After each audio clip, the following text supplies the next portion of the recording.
welcome back. Today's lesson is all about film vocabulary, and this is a great topic to learn vocabulary for because it's perfect for small talk. When you meet someone new, you can easily discuss films. The vocabulary is going to be quite high level today, so you might want to grab a pen and write some things down, but I'm also going to leave a link below with all of it in the full lesson. So if you want to have a look at that after this video, that will help you to just check the spellings and everything. Okay, before we get started, I had a sweet little email this week that I'd just like to share with you. So this is from Zara. I hope I'm pronouncing that correctly. Zara's from Turkey, and she simply says, "Nicki, thank you so much for your Monday emails. I really enjoy every one of them, and I look forward to getting them each week." Perfect use of get. See you next Monday, Zara. Well, thank you, Zara. I really appreciate your email and I love writing to you each week. And if you would like to be on my email list and I'll send you something every Monday, then that's simple to do. You can just go to my website and put in your first name and your email address, and then I'll send you an email every Monday. I share things there that I just don't share anywhere else, and it's a great way to improve your English, and I always reply to every single email that you send. Okay, so on to film vocabulary. I'm going to give you lots today, so get ready, but remember after you can check out the full lesson below. Right, so the first word that's brilliant for talking about films is it's hilarious. Hilarious. All right, so that would be for talking about a comedy because it means it's very, very funny. So practice the pronunciation after me. Hilarious. Okay, you can hear where the stress is. Hilarious. All right, brilliant. So just a nice little adjective there. And then also for a comedy, I laughed until my sides hurt. Okay, so that's like, you know when you laugh so much that you're actually in pain? I laughed until my sides hurt.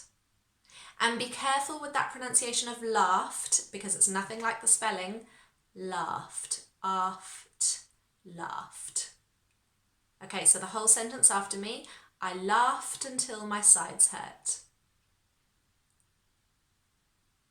Okay, brilliant. Now something negative you could say about a film is the critics slated it. The critics are the people who go to watch films and then they write about it in the newspaper or on social media and they say what they thought. The critics slated it. So that's negative. The critics said, "Oh my goodness, it's awful, don't go and watch this film."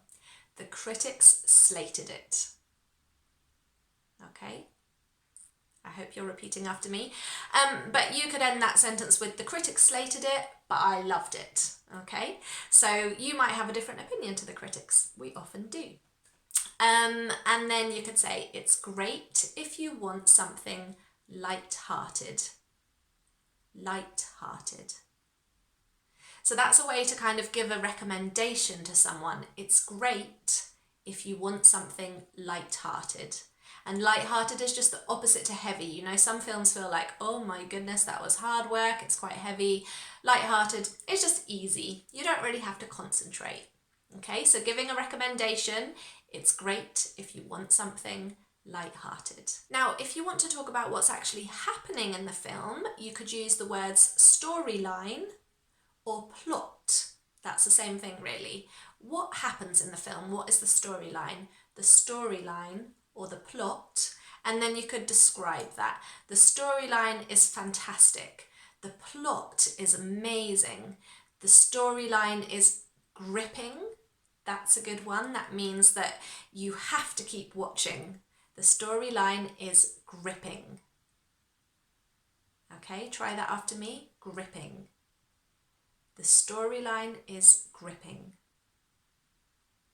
But a negative would be the plot is a bit weak. All right, the opposite of strong. The plot is a bit weak. Okay, great. I hope these are all going in your notebook as well. Now going back to gripping, you might say, I was on the edge of my seat. I was on the edge of my seat. And that literally means, you know, when you're like this You're on the edge of your seat. Oh my goodness, what's going to happen? Okay, so if the storyline is gripping and you can't wait to see what happens, you can say, I was on the edge of my seat. The edge of my seat. Okay, I'm just giving you time there so that you can repeat after me if you want to, because when you keep repeating, that's a great way to help phrases stick in your head. And then if it's that kind of thriller type film where it's gripping and you're on the edge of your seat, there might be a big twist at the end. Okay, so you might say to someone, there's a big twist at the end. So that's when something you weren't expecting at all happens. There's a big twist at the end. Now, actually, I don't think you should tell people that because it kind of spoils the film for them, but some people do that. So there's a big twist at the end. That means there's some kind of surprise or shock at the end of the film. If it's a horror, you might say it's so gory. All right, that's a brilliant little adjective. It just means there's lots of blood and disgusting stuff happening in the film. You know, someone's arm gets chopped off. Ugh, it's so gory. Try that one after me. Gory. And then you might say, I had to watch from behind a cushion.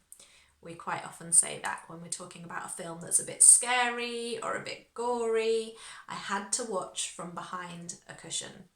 Okay, moving on to a rom-com. Okay, a rom-com is a romantic comedy. So you know what I mean, there's a couple, they meet, they fall in love, but it's a little bit funny along the way. That's a rom-com. So if you're talking about a rom-com, it's quite common to say it's a bit predictable. Predictable. And that means you can guess what's going to happen. And that is normally the case with a rom-com. You kind of know that the couple are going to fall in love. So it's a bit predictable. And you might want to talk about who is in the film. So you could say it stars Tom Hanks and Meg Ryan. Okay, that was a lot of the romantic comedies I watched when I was younger. They were always Tom Hanks and Meg Ryan. But maybe that's showing my age a little bit. So it stars. And then whoever the celebrity or actor is, it stars. And then to say that it has that kind of good feeling at the end, you can say it's heartwarming. Heartwarming. It makes your heart feel warm, okay? It's heartwarming. Yes, great. And then you could say it's one for the whole family. All right, so if you know this is a family film that you can sit down and you can watch with everyone and there's nothing gory and there's nothing scary, you can say it's one for the whole family. Brilliant. If you wanted to talk about a science fiction film, you might want to use the word special effects. And that's when they can create everything looking magical and amazing and it's not real. The special effects are amazing. The special effects are fantastic. All right, so special effects for fantasy or science fiction films. If you want to say something negative, you could say it doesn't live up to the hype. That's a tricky one, okay? Stay with me, I'm going to explain it. It doesn't live up to the hype.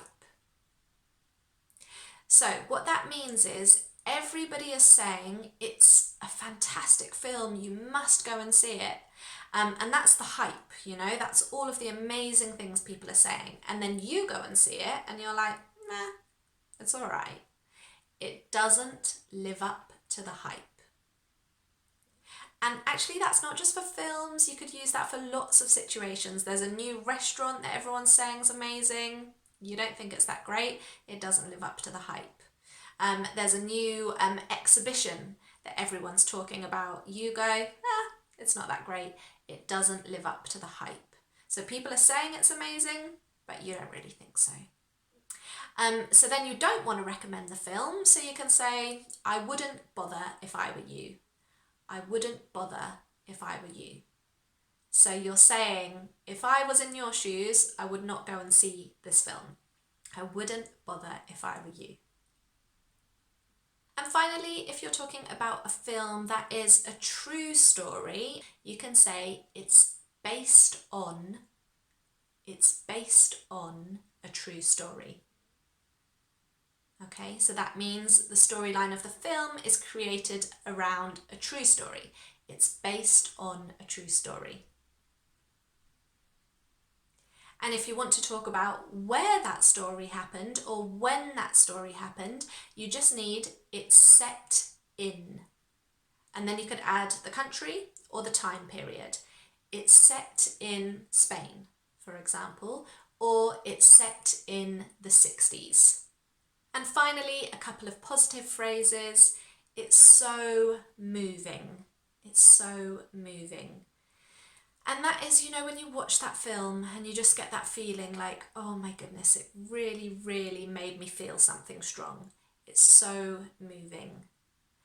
And then I couldn't stop thinking about it for days.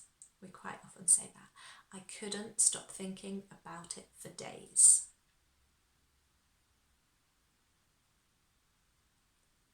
Okay, brilliant. So all of these phrases you can use to have a small talk conversation with someone, or if you want to recommend a film to somebody, or if you don't want to recommend a film to somebody, there's lots of different adjectives and phrases in there. And as I said before, they are all in the full lesson below this video. So I'll put the link there and you can go and check the spellings and write them all down. And there's a couple of extra ones too. So make sure you check that out.